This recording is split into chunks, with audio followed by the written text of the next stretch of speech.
Don't Hug Me, I'm Scared tells the story of Red Guy, Yellow Guy, and Duck. Hello everyone, and welcome to Eververse Games, and today we're doing something new. We're going to do the beginner's guide to Don't Hug Me, I'm Scared. Now that might be a very bad title, but hey, we're gonna try anyway. Although Don't Hug Me, I'm Scared began as a YouTube web series, today in this video we're primarily focusing on the television series.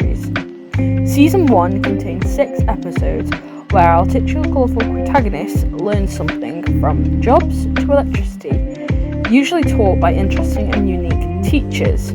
My favourite teacher is probably the briefcase that features in episode 1 that teaches the trio about different jobs.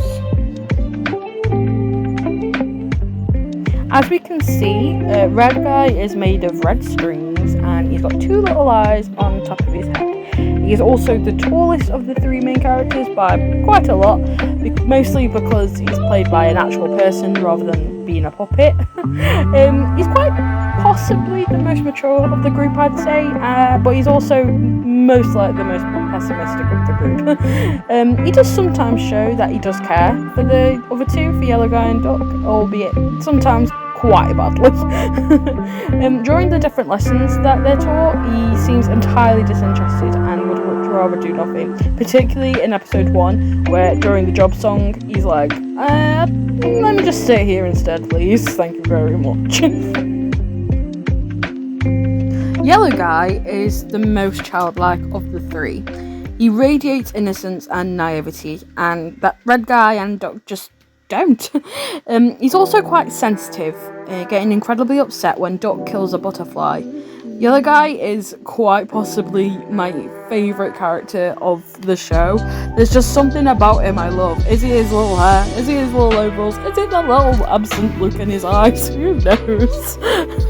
He's just a sweet little dude, and I just want to take him out of that world, put him in my pocket, and then put him under a magnifying glass or a microscope and just see what's going on in that head. There's no brain. There's merely a brain cell in that little dude's head. Duck is, well, he's a duck. Okay, moving on. I'm joking, of course. Duck is a dark green mallard duck and is easily the most talkative of the group. His intelligence fluctuates, I'd say, between each episode. In one episode he can be really clever, almost egotistical, and then in the next moment he mistakes a butterfly for a quote-unquote pesky bee. While the show may seem like a generic puppet show, actually, what the hell am I saying? It doesn't feel like that. What I mean to say is that the show is eye-catching in a way I can't quite put into words. I don't know what drew me to this particular show.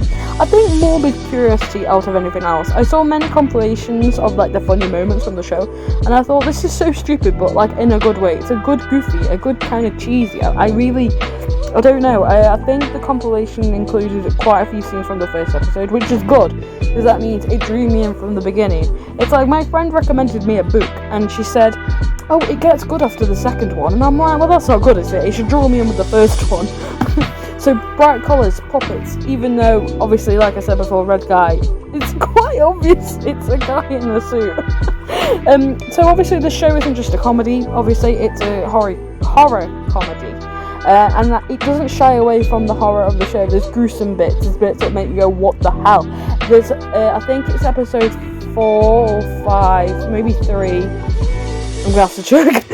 So episode Family, that one really freaks me out. I think it's episode 4.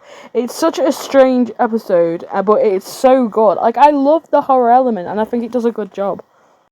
There's also something quite... I can never speak. What I try to say is there's obviously something going on in between, the lines. There's something not quite right about the world. Why is it always the same day? Why do they always do the same thing? Why can't they leave the house, except in that bit in Death where they've obviously got to leave and go to the garden or whatever? It's very routine. It's almost like they're trapped, and I think they are. But that's something we're going to look at in another time.